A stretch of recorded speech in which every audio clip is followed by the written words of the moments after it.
There is a house at the end of Maplewood Drive that everyone on the street knows about. Not because of what happened there, but because of who lived there. His name was Daniel Marsh. He was 47 years old. He had lived in the same house for 16 years. He mowed his lawn every Saturday morning. He brought in his neighbor's trash cans when the wind knocked them over. He remembered the names of their children, their dogs, their elderly parents who came to visit on holidays. Everyone on Maplewood Drive trusted Daniel Marsh, and that, investigators would later say, is exactly what made him so dangerous. On the evening of October 14th, 2021, a 9-year-old girl named Emma Reyes did not come home from school. Emma lived at 14 Maplewood Drive. She was in the 3rd grade.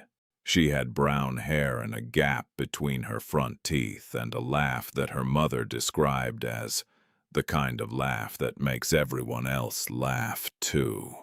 She walked the same route home every day, 4 blocks, past the bakery on Elm, past the old church with the broken weather vane, left on Cedar, right on Maplewood, home by 3:30. On October 14th, she never made it past Maplewood. Her backpack was found 2 hours later, on the sidewalk outside number 22, 53 feet from her front door. It was sitting upright, zipped closed, her water bottle still inside, her library book still inside, her folder of spelling tests, each one marked with a red star, still inside.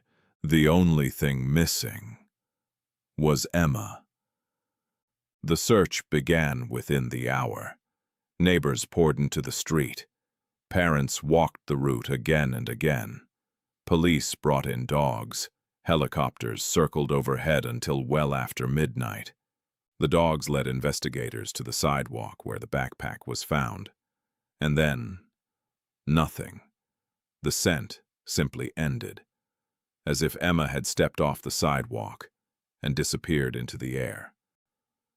Detective Lena Voss arrived at the scene at 6:47 p.m. She had been with the department for 14 years. She had worked missing children cases before. She would later say that this one was different from the moment she arrived. Most children who go missing leave traces, a dropped item, a footprint, a witness who saw something they didn't realize was important. Emma had left nothing. Nothing except the backpack, sitting perfectly upright, 53 feet from her front door. Lena Voss had been in this work long enough to know that tidy crime scenes are rarely accidents. Investigators began speaking to neighbors the following morning. Most had nothing to offer, beyond shock and grief and the particular horror that descends on a quiet neighborhood when it realizes it is no longer as quiet as it believed. But 2 interviews stood out. The first was with Margaret Holt, a 71-year-old retired school teacher who lived directly across the street from number 22. She told investigators she had been sitting by her front window at around 3:15 p.m., reading, when she heard a car door close. She looked up. She saw a dark SUV parked at the curb in front of number 22. She couldn't say what make or model. She couldn't see the plates from where she was sitting. But she could see the driver's side door was open. She looked away. She went back to her book. When she looked up again, the car was gone. She thought nothing of it at the time. The second interview was with a 12-year-old boy named Marcus Webb, who lived 3 houses down. Marcus told investigators he had been shooting hoops in his driveway after school when he saw a man standing on the sidewalk near number 22. The man was just standing there, watching the street. Marcus assumed he was waiting for someone. The description he gave was unremarkable. Medium height, dark jacket, gray hair. But when the detective asked Marcus if he recognized the man, the boy paused for a long moment, and then he said, "Yeah, I think so. I think it was Mr. Marsh." Daniel Marsh was interviewed twice in the first 48 hours. He was cooperative, calm. He expressed concern for Emma and her family.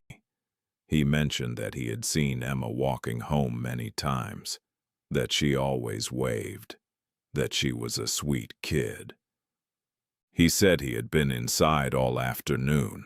He had no alibi beyond his own word. He lived alone, no wife, no children, no one who could confirm his whereabouts. Detective Voss noted that he made eye contact throughout the interview, that he didn't fidget, that his voice didn't waver. She also noted that he asked no questions. In her experience, innocent people ask questions. They want to know if there are suspects. They want to know what they can do. They want to know if the child is going to be okay. Daniel Marsh asked none of these things. He simply answered what was asked, and waited. The warrant for Daniel Marsh's property was issued on the 4th day. What investigators found inside the house at 22 Maplewood Drive was not what they expected. The house was immaculate, organized, every surface clean, every item in its place. The kind of order that takes time and intention. In the basement, they found a room that didn't appear on the original floor plan. It had been added sometime in the past 8 years, behind a false wall in the utility closet, concealed behind shelving units that had been bolted to the floor. The room was small, 8 feet by 10, no windows. A single overhead light on a timer. It was empty. But it had not always been empty. The forensics team found traces, hair fibers, a partial fingerprint on the inside of the door handle, a small mark on the concrete floor that had been scrubbed, but not scrubbed well enough. They also found, in a gap between the wall and the floor, a single item, a library card, issued to Emma Reyes, stamped with a return date of October 21st. Emma had been in that room. Ram.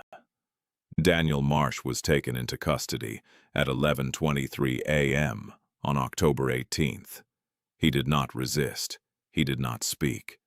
He walked to the patrol car with the same calm, the same steadiness that his neighbors had always admired. They searched his car, a dark blue SUV. No plates on the vehicle. He had told the DMV he was waiting for replacement plates. He had been waiting for 6 months. In the trunk, they found a roll of plastic sheeting, zip ties, a prepaid phone that had never been used, and a child's sneaker, pink, size 3. Emma's mother identified it in under 30 seconds. What followed in the weeks and months after Daniel Marsh's arrest was a portrait of a man that no one on Maplewood Drive had ever seen. He had moved to the neighborhood 16 years ago, 3 months after being quietly let go from a position at an elementary school in another county. No charges had been filed. No investigation had been opened. He had simply been asked to leave. And he had left. And somehow, no one had connected the dots. Neighbors who were interviewed after his arrest described a kind of retroactive horror. They thought about every interaction they had ever had with him. Every time he had offered to watch their children for an hour. Every time he had been at the school carnival, the neighborhood block parties, the little league games. One woman, who had lived next door to him for 11 years, told a reporter that she had never once felt afraid of him. That was the worst part, she said. That was the thing she couldn't stop thinking about. Not that she had missed something, but that there had been nothing to miss. He had been exactly what he appeared to be, right up until he wasn't. Emma Reyes was found 9 days after she disappeared. She was alive. She was found in a storage unit registered under a name that had no connection to Daniel Marsh, paid for in cash, 12 miles outside of town. An anonymous tip led investigators there on the morning of October 23rd. The tip came from a payphone. No one has ever determined who made the call. Emma was dehydrated, frightened. She had a cut on her left hand that had not been treated. But she was alive, and she was coherent, and the first thing she said to the officer who found her was, "I knew someone would come." Daniel Marsh was charged with kidnapping, unlawful imprisonment, and child endangerment. His trial lasted 19 days. He never testified. He never explained. He sat at the defense table with the same calm expression he had always worn. The same expression his neighbors had always interpreted as steadiness, as reliability, as the face of a man you could trust. He was convicted on all counts. He was sentenced to 40 years. He will be 87 years old before he is eligible for parole. Emma Reyes is 12 now. She attends a different school. She lives in a different town. Her mother has given one interview in the years since, and in it, she said one thing that has stayed with everyone who read it. She said, "The hardest part is not what happened. The hardest part is explaining to Emma that the world is mostly good, while also making sure she never forgets what it taught her." The house at 22 Maplewood Drive has been empty since the arrest. No one has rented it. No one has bought it. The lawn still gets mowed by the city every 2 weeks. Margaret Holt still sits by her front window, still reads in the afternoons, still looks up when she hears a car door close. She says she probably always will. Detective Lena Voss retired 2 years after the Marsh case closed, at her retirement dinner. A colleague asked her what she thought about when she thought about that case. She said she thought about the backpack, sitting upright on the sidewalk, perfectly placed, 53 feet from Emma's front door.